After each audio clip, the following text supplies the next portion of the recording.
सत्य कीर्ति अस्त्र।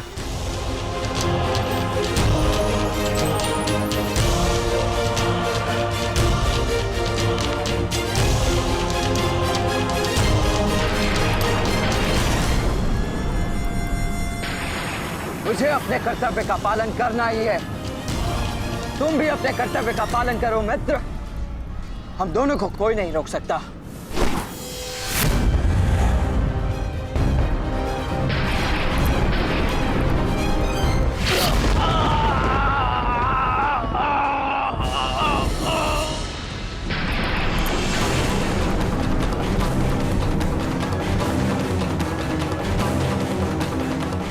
रुक जा वृषसेन, मुझे विवश मत करो। मैं केवल वो कर रहा हूं जो मेरे वश में है।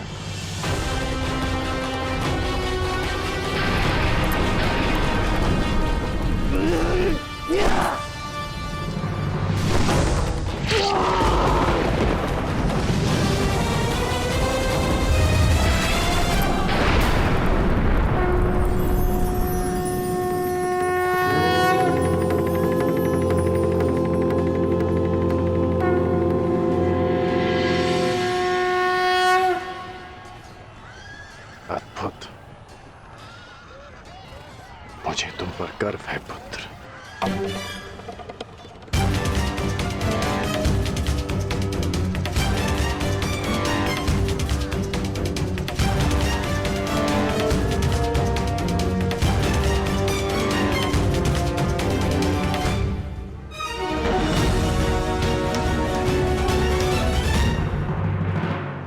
क्या सूचना है बताओ।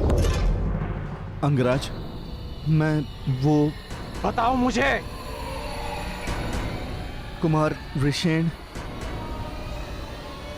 क्या हुआ वृषसेन को? बोलो। युद्ध में बुरी तरह घायल हुए हैं।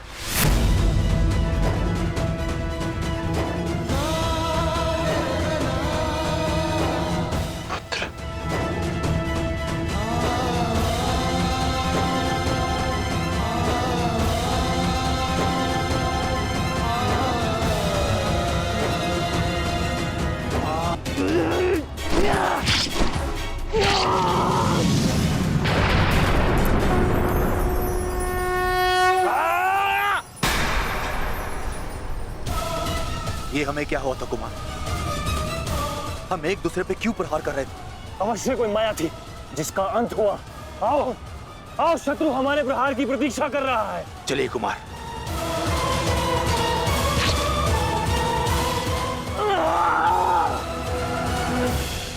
तुम्हारे कौशल और शौर्य को नमन है वृषसेन।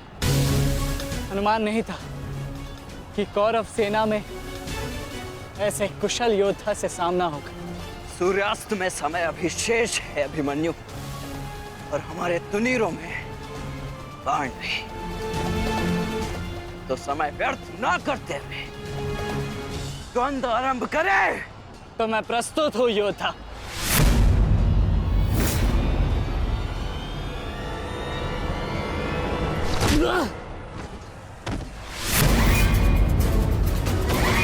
तेरे पिता की माया का अंत हुआ बालक, और अब तेरा अंत होगा।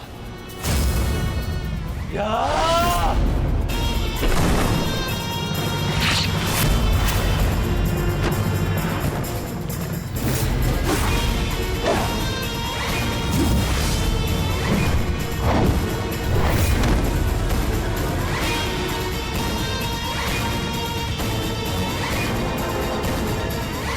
हार तब नहीं होती जब मनुष्य पराजित होता है। हार तब होती है जब वो हार मान जाता है। हार मत स्वीकारना पुत्र। इस कुरुक्षेत्र की भूमि को, इस महाभारत के युद्ध को तुम्हारी आवश्यकता है। अभी बहुत द्वंद्व शेष है। उठो, अपने क्रोध को, अपने साहस को, अपने विश्वास को एकत्रित करो। उठो और युद्ध करो। उठो पुत्र, उठो पुत्र, उठो पुत्र।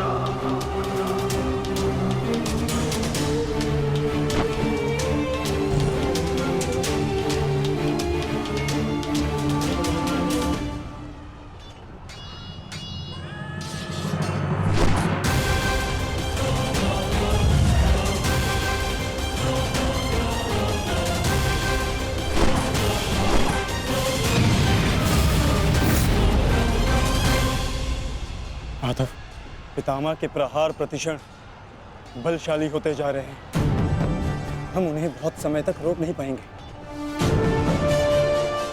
रोकना तो पड़ेगा पार्थ।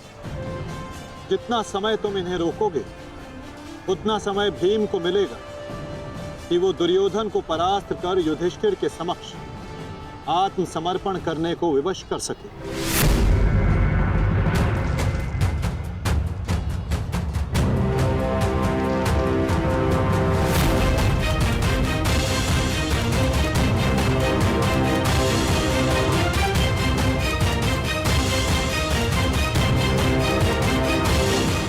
दुर्योधन, ये युद्ध भूमि है, कोई रंग भूमि नहीं कि औरों के द्वंद्व का तुम आनंद उठा सको।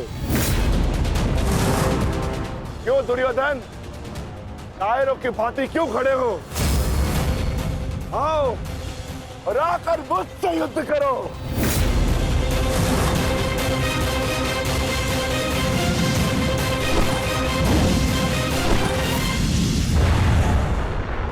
गंगापुत्र, शीघ्रता कीजिए, अर्जुन आपको द्वंद्व में उलझा रहा है।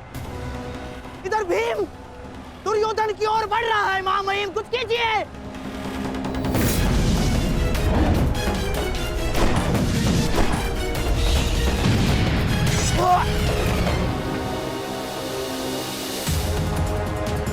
साथी,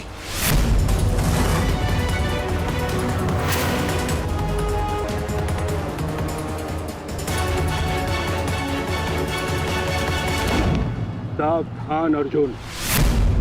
क्या तो तुम युद्ध करना भूल गए हो या फिर तुम्हें युद्ध करने का साहस नहीं है? दुर्योधन, नहीं नहीं दुर्योधन, भीम तुम्हें उकसा रहा है। द्वंद्व में मत फंसना। उचित कहा मामाश्री। मेमनों के आखेट के लिए से आगे नहीं बढ़ते। बस होके भीम के लिए तो मेरी कलिंग की सेना ही पर्याप्त है। कलंक के वीरों, आक्रमण करो और इसको बंदी बना लो। जाओ।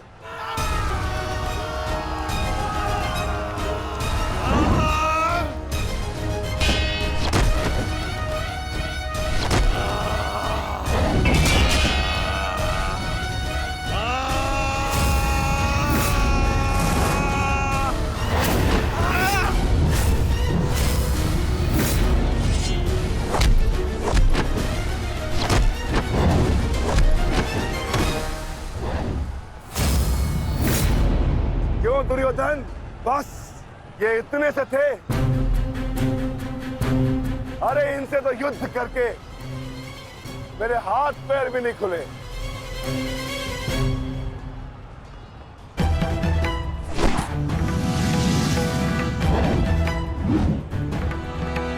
आप नियम भंग कर रहे हैं आचार्य। अब एक साथ दो पर आक्रमण नहीं कर सकते। स्मरण रहे कि युद्ध के नियम के अनुसार दो योद्धा एक योद्धा पर आक्रमण नहीं कर सकते, पर तो एक योद्धा दो योद्धाओं पर आक्रमण कर सकता है। सहदेव,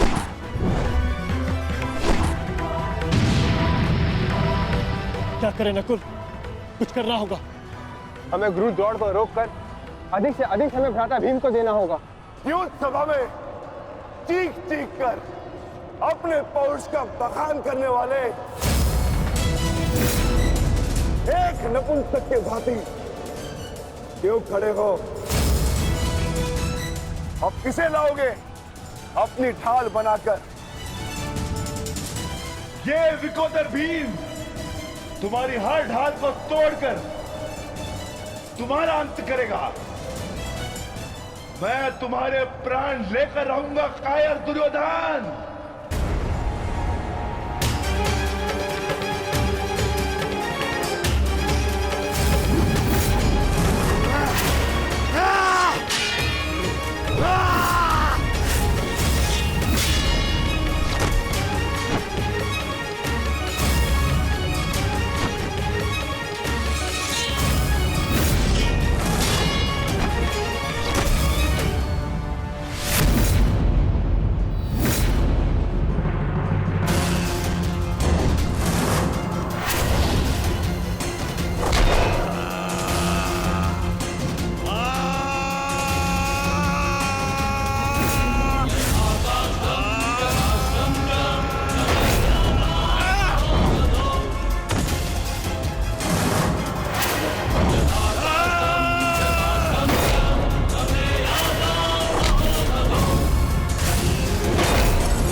करने का सामर्थ्य शेष है काकाश्री? या पराजय स्वीकार करते हैं? जय और पराजय की चुनौती बराबरी के योद्धाओं को दी जाती है बालक। प्रतीत होता है कि अभी तक तुम्हें कोई समर्थ योद्धा नहीं मिला।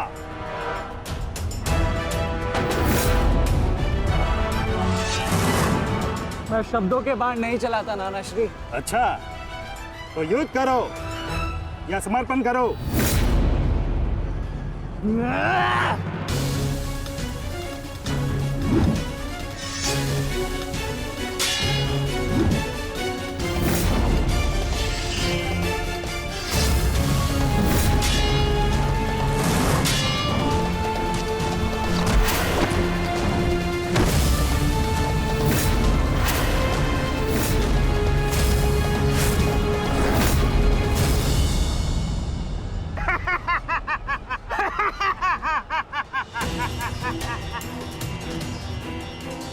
क्या हुआ, थक गए?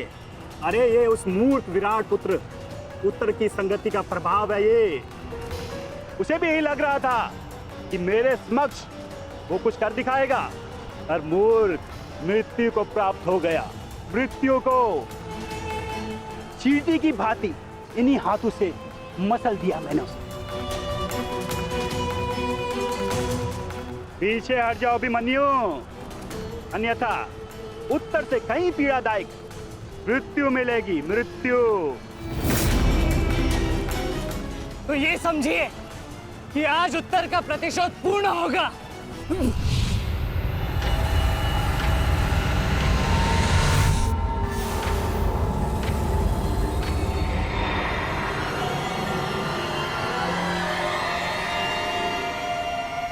फिर से मूर्खता कर रहे हो अभिमन्यु? मेरी शक्तियों के बारे में ज्ञात नहीं है। शत्रु का क्रोध मुझे और बलशाली बनाता है। बलशाली।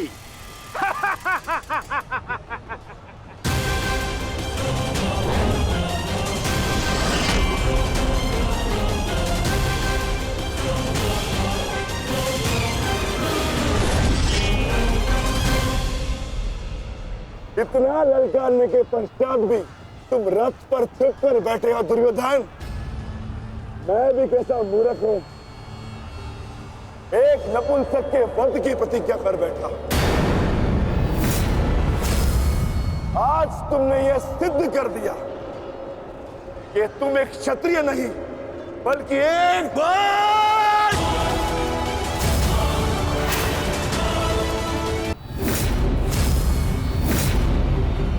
सावधान! क्रोध से भरे कुमार भीम अब युवराज दुर्योधन की ओर बढ़ रहे हैं महाराज। मेरा दुर्योधन किसी संकट में तो नहीं ना? कहीं ऐसा तो नहीं कि भीम युद्ध के दूसरे दिन ही पांडव पक्ष को जय श्री दिलवा दे?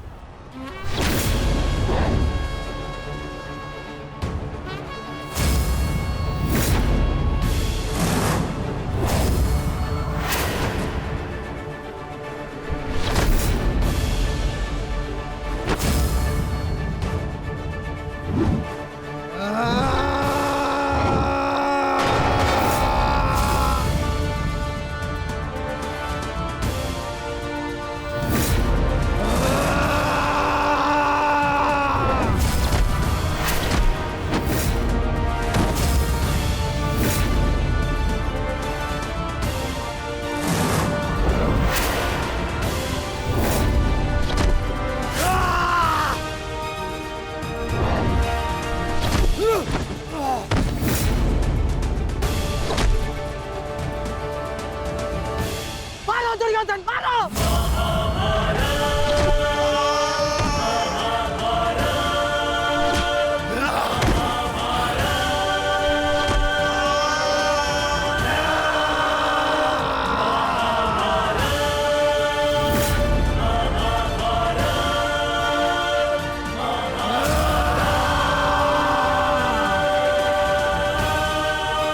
क्या हुआ गदाधारी भीम?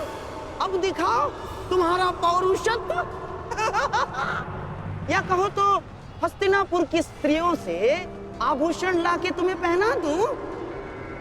क्या हुआ? युद्ध बातों से नहीं, बल से जीता जाता है। यदि इस बैल जैसे शरीर में थोड़ा सा भी साहस बचा है तो और प्रहार कर मुझ पर। अरे ये क्या पहचानेगा अपनी शक्ति को? इसे कैसे मैंने वस्त्र और आभूषण रहित करके उन शास्त्रों के मध्य बिठा दिया था मैंने।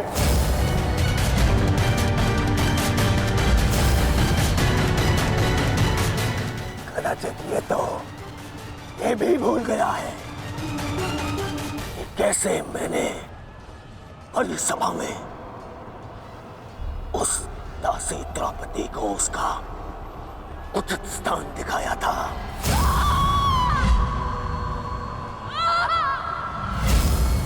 आओ दासी द्रौपदी, आकर मेरी गंगा में बैठो। वस्त्र हरण करो इस दासी का।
पुत्र, दुर्योधन की रक्षा कीजिए गंगा पुत्र।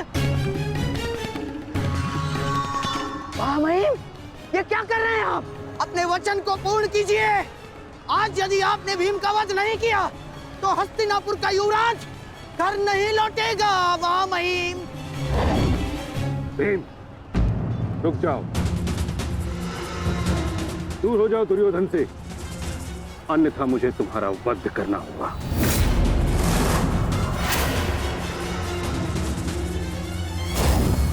सावधान पितामह, यदि आपने भ्राता भीम पर प्रहार किया तो मुझे विवश होकर आप पर बाण संधान करना होगा। हट जाओ भीम। क्षमा चाहता हूं पितामह, आप अपना वचन पूर्ण कर रहे हैं तो मुझे भी अपनी प्रतिज्ञा का मान रखना है। आज मैं इस दुर्योधन का वध तो करके ही रहूंगा, चाहे इसके लिए मुझे स्वयं के प्राण क्यों न गंवाने पड़े।